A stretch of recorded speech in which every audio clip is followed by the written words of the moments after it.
The sun rose to a new morning, its rays brushing over Benjamin's face gently, reminding him of his long-dead mother. He looked up from the crooked couch where he slept last night. At least it was mostly flat enough to lay on comfortably. He tried to sit up, but a weight on his body held him down. Red's little head of brown hair laid on top of his bare chest. Her gentle breaths blew warm air over his cheek. Ben ran a hand through her hair, and she stirred awake. She looked up at him, her face calm and relaxed. She looked nothing like the traumatized child she was the day before. "Morning, Red," Ben beamed, pulling a smile for her. Red didn't respond. She just laid her head back down and wrapped her arms around him. Last night, Ben had draped her little red cloak over the back of the couch, but it wasn't there anymore. He wrapped an arm around her and hoisted upright to stand. He walked over to a nearby window on the back wall, Red still in his arms. Outside, Marge was hanging up a load of wash. Red's coat was among the hanging clothes. So that's where it went. Probably for the best. At least the little girl wouldn't have her grandmother's dried blood reminding her of the horrific attack. The smell of it might attract the ghouls more if it stayed too. "I see you two are up," Umpty's voice droned from the smaller couch. Ben turned. Umpty stared down at the book in his hands. "How long have you two been awake?" Ben asked, jerking his head toward the window to indicate the bear outside. "About an hour," Umpty responded, "but it appears our crooked host has been up for much longer. He set out breakfast in the main room, and he himself is nowhere to be found. Couldn't find his crossbow either. Perhaps he went hunting? He probably doesn't have enough stored to feed all of us." Umpty shrugged with a grunt. "Likely. But if something shows up, we're down one man. If those things showed up here..." He turned a page in his book and looked up at Ben. "I never asked. What exactly is your story? Marge was saying some not-so-nice things about you." Ben sighed and thought back to his father and the life he wanted to escape. "I'd rather not talk about it. In fact, I'd rather not think about it." He turned to leave the room.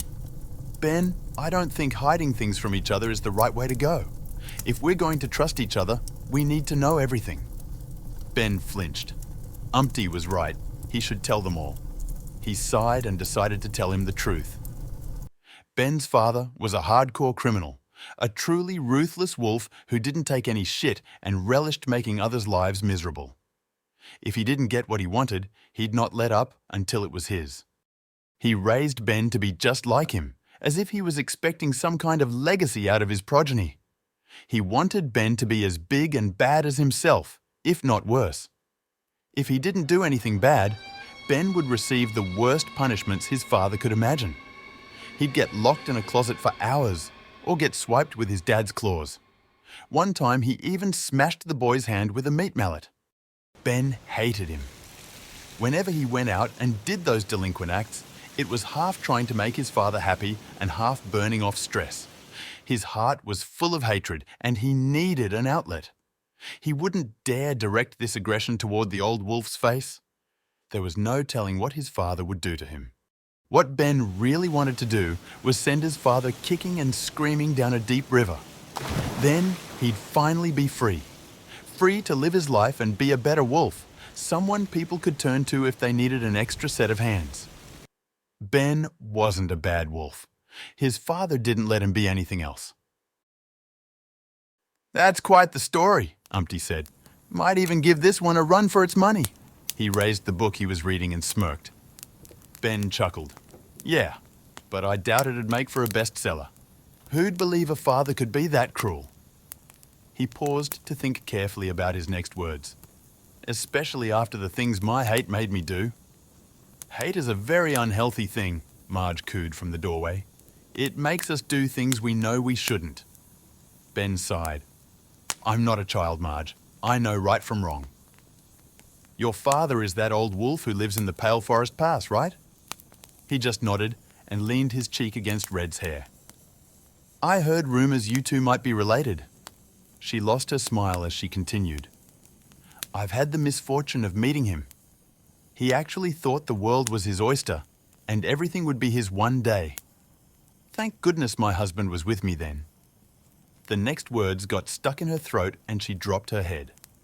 Ben wanted to ask Marge about her husband, but seeing the tears welling in her dark eyes, he thought it best not to for her sake. Then he remembered she had 2 kids as well, who likely faced a similar terrible fate. She took a seat on the long couch, and he settled next to her. Little Red cuddled up to his side. "He is a good bear," she said through tears. "Very big, strong enough to carry a small tree over his shoulder, but very gentle too. But even he has his limits." "Hey," Ben interrupted her. "No need to think about things that might not have happened. If he went down, and he's anything like you say, he went down protecting his family." Umpty watched them both with narrowed eyes, but said nothing. He turned back to his book.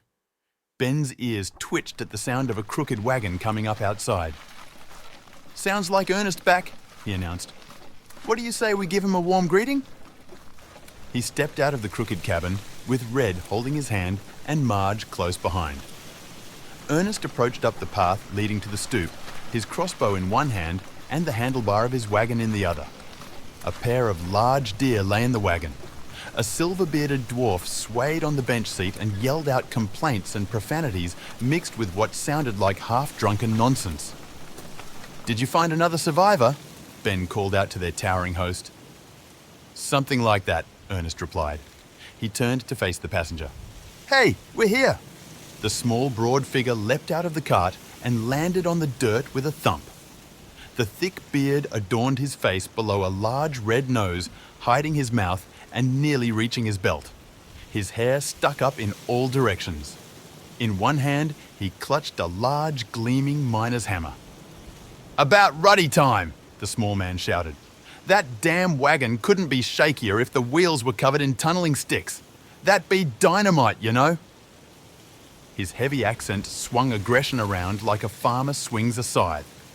"Guests, this is Blick," Ernest said. The old dwarf grunted.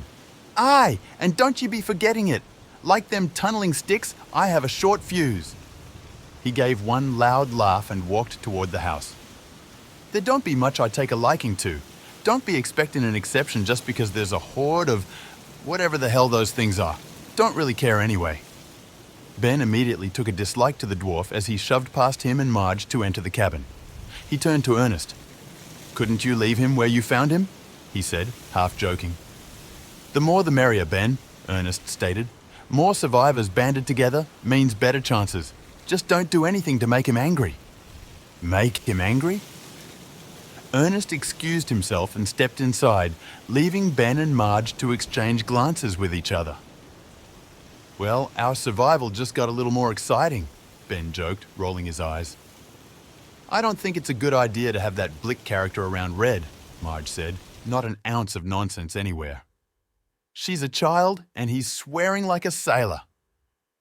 Ben didn't know what to think of the dwarf either. But since there were monsters on the loose that wouldn't hesitate to try and eat them, they couldn't be very picky about manners. "Bah! What's with this shoddy craftsmanship?" the dwarf yelled out from inside. "A dwarf toddler could do better than this." "Sir, you are a guest in another man's house. You could be a bit more courteous and keep such words to yourself." Umpty grumbled.